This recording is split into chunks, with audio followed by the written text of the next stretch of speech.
நான் இன்னைக்கு உங்க முன்னாடி என்ன விஷயத்த பத்தி பேச போறேன் அப்படின்னா, முக்கியமா லிப்ஸ்டிக். லிப்ஸ்டிக் அப்படிங்கிற ஒரு விஷயம் நம்ம லேடீஸ் எதுக்காக யூஸ் பண்றோம் அப்படின்னா, நம்மளுடைய லிப்ஸை என்லார்ஜ் பண்ணி பெருசா இருக்க லிப்ஸை சின்னதா காட்டுறதுக்காகவும், அழகா காட்டுறதுக்காகவும் நம்ம லிப்ஸ்டிக் அப்படிங்கிறத யூஸ் பண்றோம். இந்த லிப்ஸ்டிக் வந்துட்டு நம்ம யூஸ் பண்ணாம இருந்தாலும் நம்மளுடைய எவ்வளோதான் ஃபேஸ்க்கு நம்ம வந்து மேக்கப்பை ஃபில் பண்ணி அப்ளை பண்ணி கொடுத்தாலும் லிப்ஸை வந்து லிப்ஸ்டிக் நம்ம அப்ளை பண்ணலன்னா அந்த மேக்கப் வந்து என்லார்ஜா தெரியாது. அந்த மேக்கப்ல இருக்க டெஃபினிஷனோ அந்த டீட்டெயிலோ வந்து எடுத்து கொடுக்காது. அதுக்காக நம்ம கண்டிப்பா லிப்ஸ்டிக் யூஸ் பண்ணி தான் ஆகணும். அதனால நம்ம லேடிஸ் என்ன நினைக்கிறோம்னா, அதிகமா காஸ்ட்லியா இருக்கக்கூடிய லிப்ஸ்டிக்ஸை வாங்கி யூஸ் பண்ணால் மட்டும்தான், ரொம்ப பெரிய பெரிய பிராண்ட்ஸை வாங்கி யூஸ் பண்ணால் மட்டும்தான் நம்ம வந்துட்டு நல்லா இருக்கும் நம்மளோட லிப்ஸ் அப்படின்னு நினச்சி ஆடம்பரமாக அப்படி பெரிய பெரிய பிராண்ட்ஸை நோக்கி போய் அந்த லிப்ஸ்டிக்ஸை யூஸ் பண்ணி லிப்ஸ் வந்து டார்க்னஸ் ஆகுது. அப்புறமா லிப்ஸ் வந்துட்டு ட்ரைனஸ் ஆகுது. சில பேருக்கு என்னன்னா லிப்ஸ் அப்படியே ஸ்பிட்டன்ஸ் கூட ஆகிடுது. அந்த மாதிரி வெடிப்பு ஏற்படுறதுனால அவங்க வந்து ஹெல்த் வைஸாகவும் அவங்க வந்து அதனால ரொம்ப சஃபர் ஆகுறாங்க, பாதிக்கப்படுறாங்க.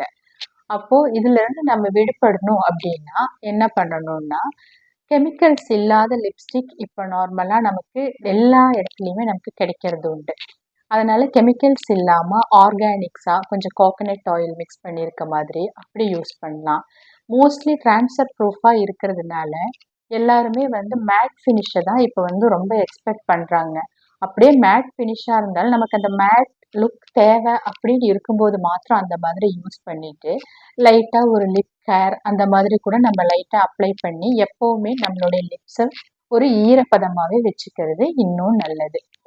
இந்த மாதிரி ஆல்ரெடி யூஸ் பண்ணி அவங்களோட லிப்ஸ் ட்ரைனஸ் ஆகவும் டார்க்னஸ் ஆகவும் லிப்ஸோட வெடிப்பாகவும் இருக்கிற அவங்களுக்கு ஒரு சொல்யூஷனும் நான் இன்னைக்கு எடுத்துட்டு வந்திருக்கேன். வீட்டில் இருக்கிற ரெமிடிஸை வச்சு நம்ம வந்துட்டு நைட் டைம்ல ஒரு கோகனட் ஆயில் லைட்டாக அப்ளை பண்ணிட்டு கூட தூங்கலாம். அப்படி இல்லை அப்படின்னா கூட நம்ம வந்து லைட்டாக ஒரு தக்காளி ஒரு பீஸ் கட் பண்ணி அதில் கொஞ்சம் சுகர் ஆட் பண்ணி லைட்டாக ஒரு ஸ்க்ரப் மாதிரி ஒரு சின்னதாக ஒரு மசாஜ் கொடுத்தா அந்த டெட் ஸ்கின்ஸ் எல்லாம் ரிமூவ் ஆகிடும். அப்புறம் உங்களுக்கு வந்து போதுமான ஈரப்பதம் மாய்ஸ்டர் கண்டென்ட்டோட அது அங்கே அப்படியே இருக்கும். அப்போ வந்து இந்த லிப்ஸ் ரொம்ப நீட்டாகவும் அழகாகவும் க்ளாஸியாகவே உங்களுக்கு வந்து மாறிட்டு வரும்.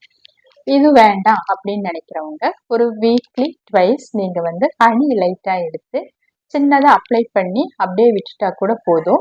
ஓவர் நைட் கூட அப்படியே இருக்கட்டும், மார்னிங் கூட நீங்கள் அதை வாஷ் பண்ணிக்கலாம். அந்த மாதிரி பண்ணாலும் உங்களுடைய லிப்ஸ் வந்து நல்லா நீட்டாக இந்த மாதிரி சைடு எஃபெக்ட்ஸால் பாதிக்கப்பட்டிருந்தாலும் உங்களோட லிப்ஸ் வந்து கிளியராக நீட்டாக அழகாக ஆகிடும்.